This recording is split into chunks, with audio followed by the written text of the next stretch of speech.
It's time to get hated by everyone.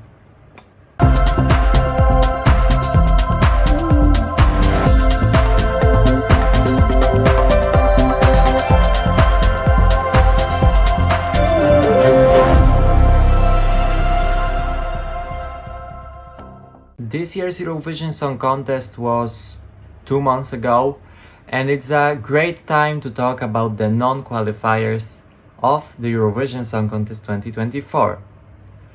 So in this video we will talk about all the countries that didn't get through, and I will share my opinion why I think they didn't qualify to the final. So I have written on the paper all the countries that didn't get through, from the country who got the most points to the country who got the lowest score. So first, on 11th place in first semi-final, we had Australia.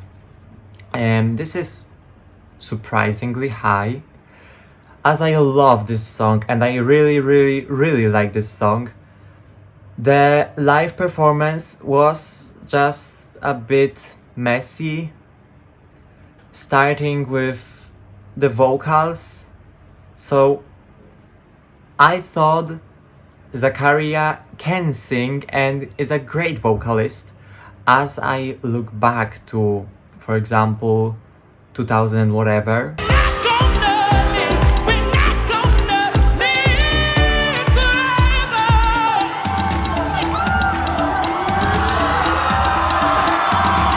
The entry from Australia Decides, and I think just One Milkali wasn't song for Zakaria. I think just this song was too high for him. I'm not an expert. I'm saying only what I think, only my thinking. So this high note wasn't the best, and I think everyone can agree that this high note wasn't the best.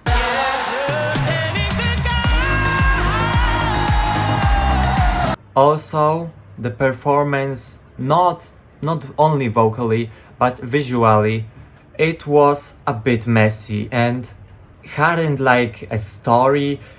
It was just Zakaria standing in the center of the stage, and Michael on the, like, I don't know, it wasn't piano, it was keyboard. And so Julian, and it was simple, but it was like messy, and it was okay when he just sing and he just played the instrument. But then this whole aboriginal thing, like aboriginal instrument, and the person playing this instrument came, and it was okay. Like, I think they get high because it's, I think, good song, like high, like 11th place, they almost qualified. And I think they got that high because of this culture. Like, the song sounds like another gospel song, and it's nothing new because we heard many gospel songs, and but Electric Fields are about the Aboriginal culture. And when we heard that Electric Fields are gonna represent Australia, all people, I think, were thinking that we will get something ethnic, something pure Australian and pure Aboriginal, but it was just another gospel song. This performance actually a bit helped, I think, because in this performance we saw something Aboriginal and something ethnic, like this instrument. What you gonna do when the real Mickey? What you gonna do when you see Bill Gali, escape with us? So let's move on to the Czechia. I think it should qualify.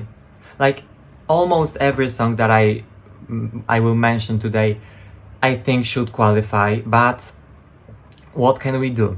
As we can hear on the national final performance, I don't know if it was the fault of this club where the national final was, or it was just ICO. And it can be heard that the vocals in the live performance in the semi-final was covered with the backing vocals.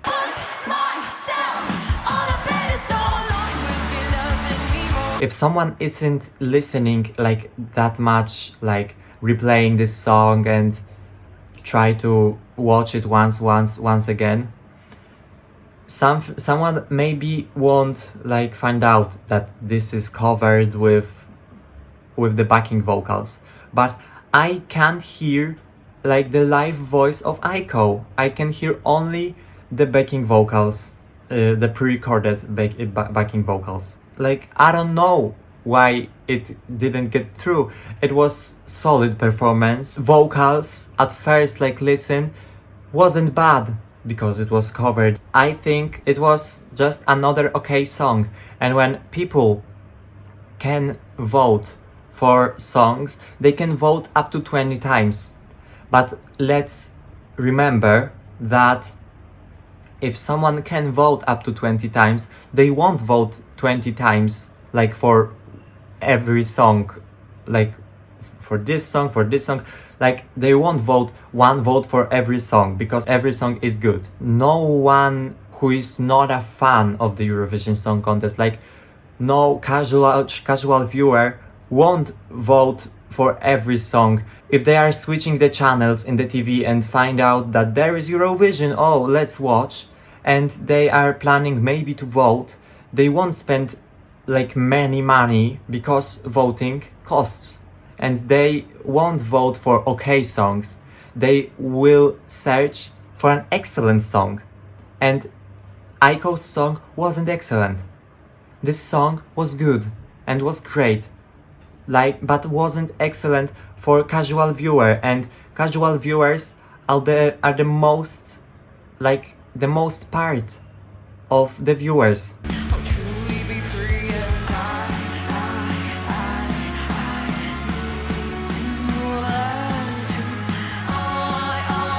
So let's now move on to Denmark. The song was good, I really loved it, but I just watched the performance of Saba and it was just too static. I don't know why they gave her the mic on her face, because this mic, like standing like on the national final, was better and like did something on this stage. It was less empty, because she is just standing and doing moves with her hand and nothing more. Again, the same like Czechia. It was good song, but not excellent for casual viewer to vote. It was just another song that can play in radio, or like you can listen to it once and forget about it. Like, this is just a song. It doesn't have anything else.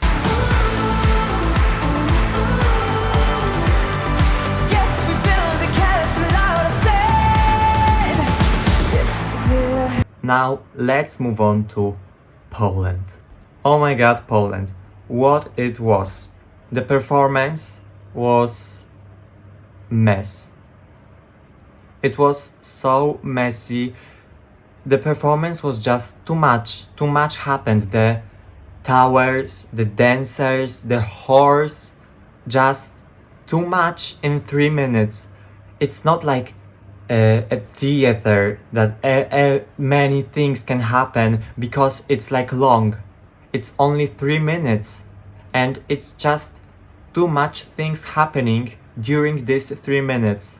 Next, this song was safe. But it is safe as a radio song. It's not good for Eurovision. It's good for radio, and it can be like high by streams in radio, but not high in Eurovision. And now let's move on to vocals, which wasn't the best, but it wasn't well covered, like Czechia. We can hear that the vocals wasn't perfect.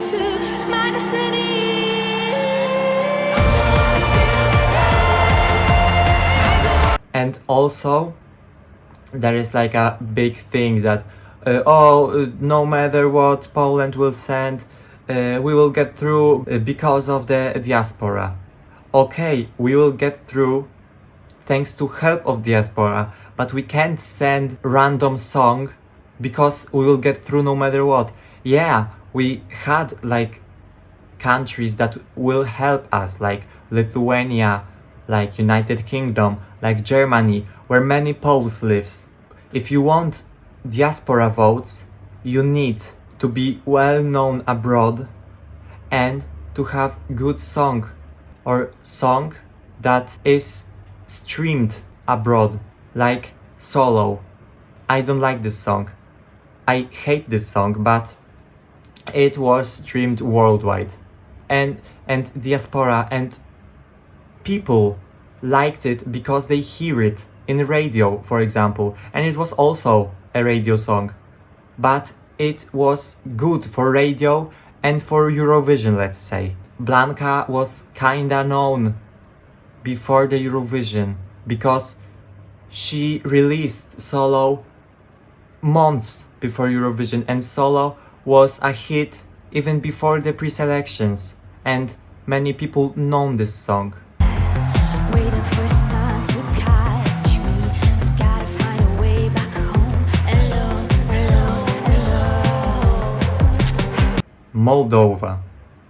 Moldova had many great entries, but what happened this year? This song and this performance was just boring.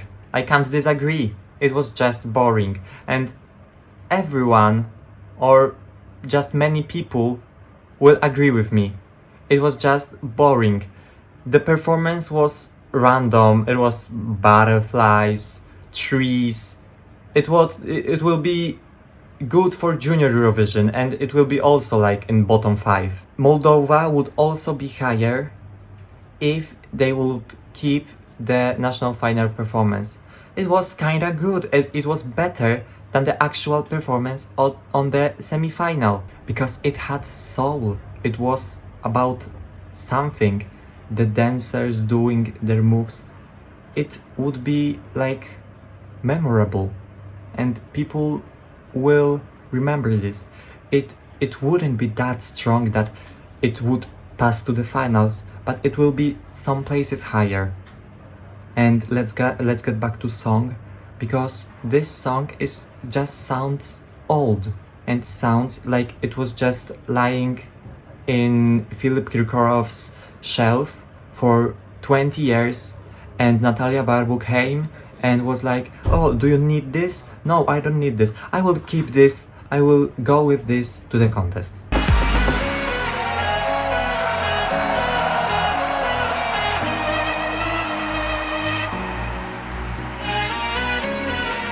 So let's move on with Belgium. Belgium, for many people, was a sure qualifier, but I saw that there's a possibility of Belgium not qualifying. First, let's talk about vocals. Musti's vocals weren't the best, and there were many moments in which he didn't sound good.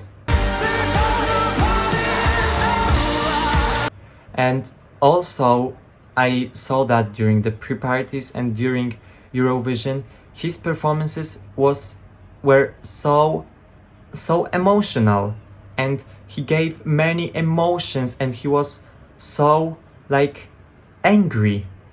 And I think the viewers just got scared because he looked so mad, and he looked like he wanted to kill everybody. Like, emotions are good, but too much emotions isn't good. One more drink and I'll be fine. You're the living proof. Let's move on with San Marino. The performance was good. The performance was really good and solid. The performance has told to us some history, and it was like full history, and we could see even from the cheap national final that they had an idea. They knew what they want to show us, but the vocals weren't good.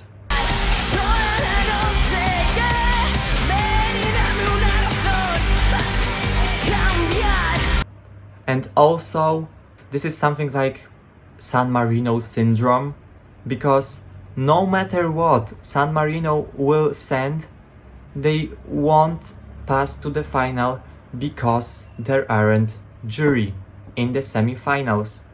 They are always passing to the final thanks to the jury.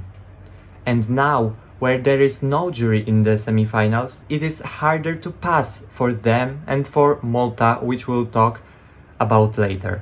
And just I think San Marino is kinda underrated, because San Marino is just San Marino. If this song would went from Spain, because they are Spanish, it would be on 20th place in the final. If Spain was in the semi-finals and Megara with this song would go from Spain, they would pass easily, and the fans would like it, not love it, but like it. But San Marino is just underrated. But also in the national final they hadn't like anything good. They had a battle between Megara, which will bring non-qualification and 12 points from Spain, and Loredana, who will bring non-qualification and 12 points from Italy. So they choose 12 points from Spain, but Loredana was robbed. So only one thing that San Marino can do is just send someone internally and make a good song like for Senhit or even for Serhat, and just send him with a good song without this pre-selection and save money for the Eurovision. You like to party, but you love rock.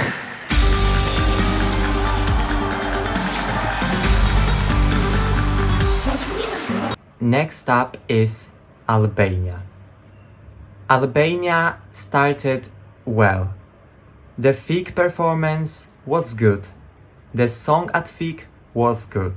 But what it became at Eurovision, it wasn't good. The performance wasn't good. The song wasn't good. Like, we need to know, if you are, for example, Albania and want to have diaspora vote, you should keep your song in the national language.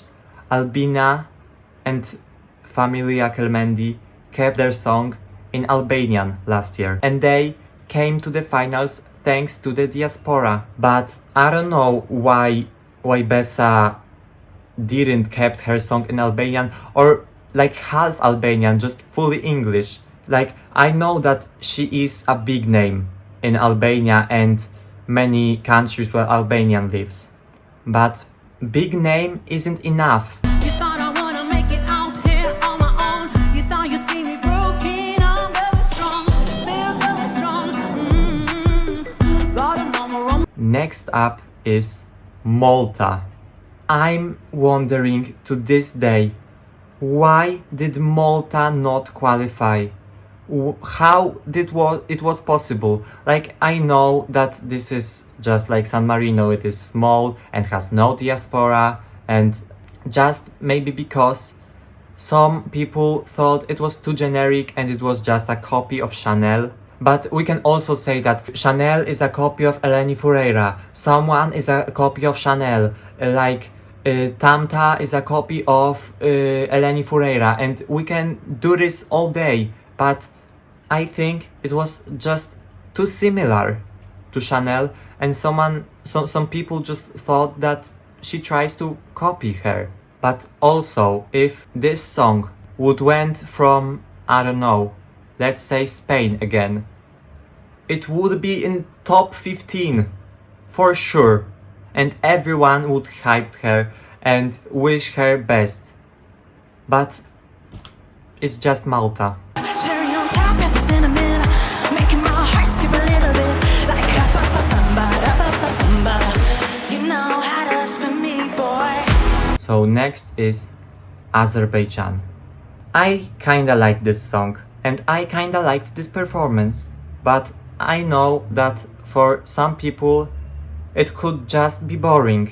And the song was just a normal kind of ballad, but it was not ballad, it was like faster ballad. It was okay, but we don't need okay songs, we need perfect songs. And perfect and great songs will pass to the final, not okay songs. Also, like, nothing happened on the stage. The stage was empty and only hands and Ilkin and Fares singing, and Ilkin just being on the like right on the stage, just appearing for a few seconds to sing Mungam. I think this is Mungam.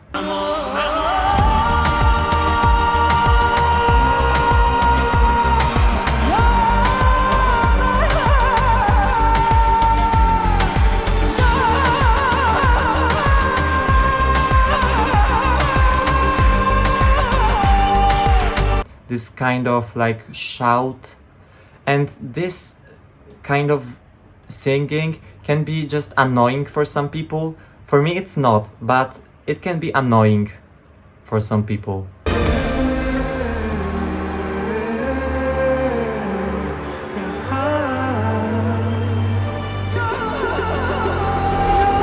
And the last country for today will be Iceland.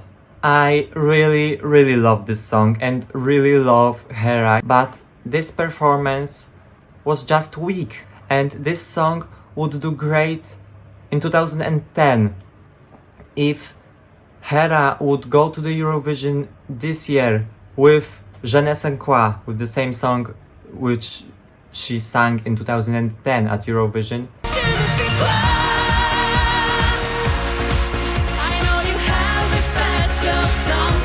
She would do the same. She would be also the last, because this song is just outdated and it sounds old, and only like old women would vote for it because it's like in their type. Maybe I am an old woman because I like it, but it's just in their type because it was good when they were in their 30s, and now they are in their 60s. And they still love this kind of songs because they remind them of their times when they were young. And also the staging from the national final was good, and I don't know why she didn't kept it. It was just good staging. I think she just wanted to experiment.